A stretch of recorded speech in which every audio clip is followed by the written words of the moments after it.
for this automatic suppository line. This model is SJ 3LS model, and this capacity about 5,000 to 6,000 pieces per hour. And this is touch screen, and here is forming.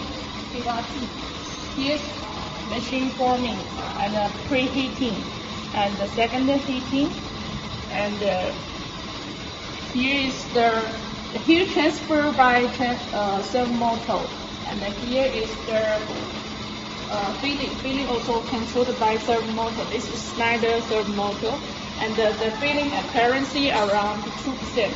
And then here will transfer to freezing, and then from here to here freezing need about 15 to 18 minutes.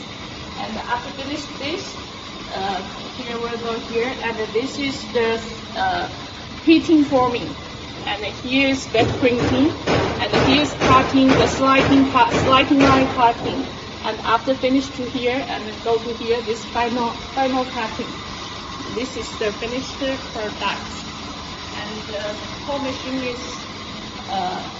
is used the CMS control system and the Schneider control system. Yes. And now we can run this machine and then let you see this machine production. And this machine exported to France.